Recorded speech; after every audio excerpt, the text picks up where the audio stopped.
फरीदाबाद में उत्तर भारत का पहला double hand transplant, Amrita hospital ने रचा इतिहास। फरीदाबाद के अमृता हॉस्पिटल ने उत्तर भारत का पहला डबल हैंड ट्रांसप्लांट कर चिकित्सा जगत में इतिहास रच दिया। इस जटिल सर्जरी के साथ साथ 5 अन्य अंगों का भी सफल प्रत्यारोपण किया गया, जिसमें 5 मरीजों को नया जीवन मिला। यह चमत्कारिक सर्जरी 76 वर्षीय महिला डोनर की वजह से संभव हुई, जो एक सेना अधिकारी की पत्नी थी। ब्रेन हेमरेज से निधन के बाद उनके परिवार ने किडनी, लीवर, कार्निया और हाथ दान करने का महत्वपूर्ण निर्णय लिया। मेरा नाम ट्विंकल डोगरा है।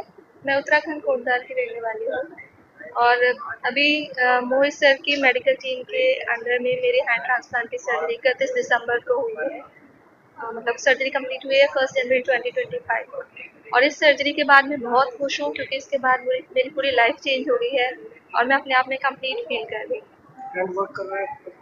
तो सर हैंड पूरा वर्क करने में लगभग 1 से 1.5 साल का टाइम लगेगा। अभी सेंसेशन स्टार्ट हो गया है जहाँ से जॉइंट हुए हैं।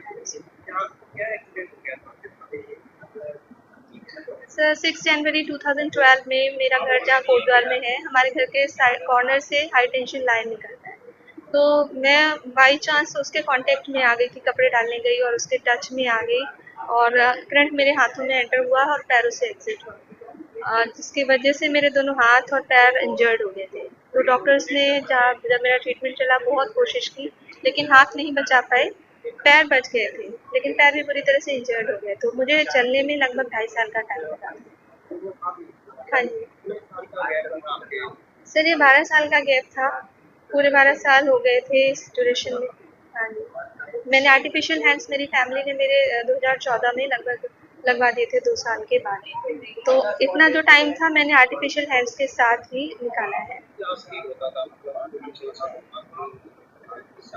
हाँ जी, बहुत ही चीज़ें प्रॉब्लम थी क्योंकि हमारी सोसाइटी में ऐसा होता है कि अगर किसी के साथ कुछ ऐसा हादसा हो गया है, तो लोग बहुत तरीके की बातें करते हैं। फैमिली के लिए भी बहुत मुश्किल होता है तरीके-तरीके की बातों का जवाब देना। सबको पता होने के बावजूद काफ़ी मतलब एक मुश्किल दौर था वो जो हम लोगों ने निकाला स्टार्टिंग में।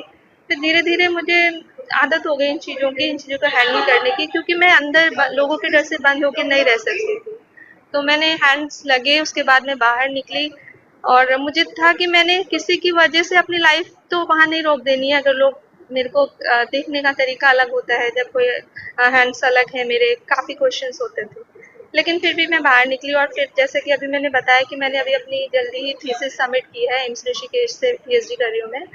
तो मैं हैंड्स के साथ बाहर आई हूँ और मैंने अपना पूरा, मेरी फैमिली का सपोर्ट था, मैंने अपनी लाइफ कोशिश किया है कि अच्छे से जी।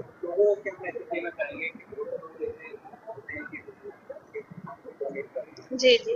सर, ये बहुत इम्पोर्टेंट चीज़ है। मैं आपके माध्यम से मेरी आवाज़ जहाँ तक भी पहुँचती है, मैं लोगों से अपील करना चाहूँगी कि मैंने खुद अपने ऑर्गन्स डोनेट किए हुए हैं। सर्जरी से काफ़ी टाइम पहले ही ऑर्गन्स डोनेट कर दिए थे अपने।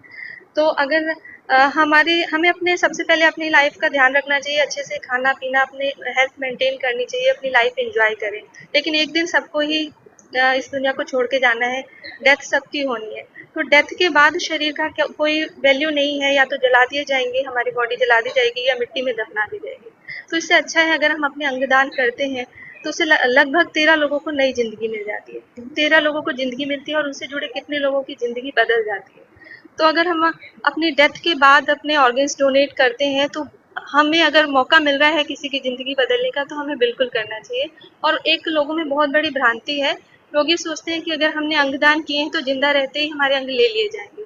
आज भी मुझे एक कॉल आया था मॉर्निंग में, हैंड ट्रांसप्लांट का सुन के उन्होंने कॉल किया, फिर वो मुझसे पूछते हैं कि अगर आपको किसी के हैंड्स लगे, अब उनका क्या होगा? तो पहले तो लोगों में ये जो भ्रांति है कि किसी के ज़िंदा रहते उसके हाथ नहीं लिए जाते हैं। हम जब जिसकी डेथ हो जाती है उसके बाद उसके ऑर्गन किसी और को जीवन दान देने के लिए लिए जाते हैं। तो बिल्कुल मैं लोगों से अपील करूँगी कि प्लीज़ इस बारे में आप भी जागरूक होइए और अपनी मृत्यु के बाद हमें अपने अंग दान करने चाहिए, ताकि हम किसी को नया जीवन दे सकें। हमारी पेशेंट उत्तराखंड की है और अभी वो एम्स ऋषिकेश में काम कर रही हैं। 12 साल पहले उनके दोनों हाथ आर्म अपर आर्म के लेवल पे कट गए थे इलेक्ट्रिकल बर्न इंजरी से।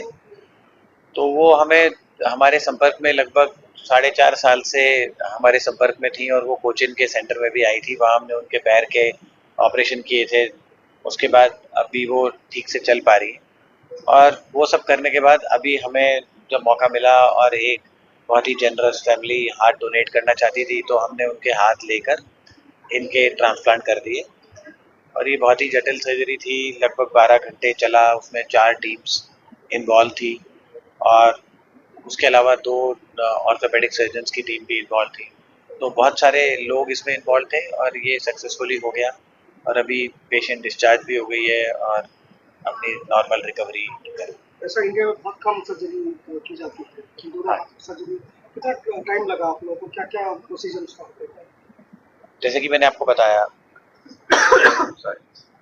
जैसे मैंने आपको बताया कि इसमें ऊपर लेवल पे जो ट्रांसप्लांट होता है, इसमें शोल्डर के लेवल पे हाथ निकालने पड़ते हैं और जो मेन आर्टरियाँ होती हैं, वेन्स होती हैं, उसको बिल्कुल गर्दन के लेवल पे निकालना पड़ता है।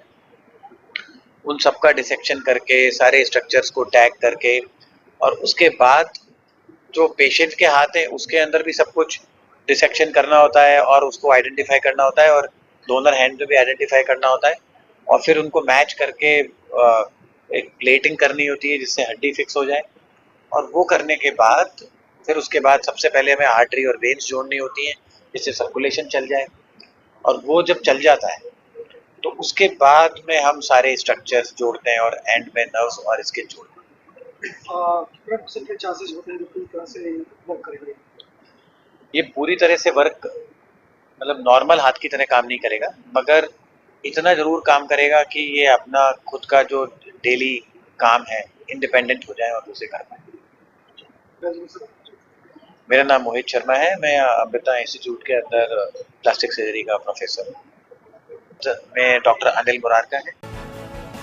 टॉप स्टोरी ब्यूरो के लिए फरीदाबाद से संदीप चौहान की रिपोर्ट।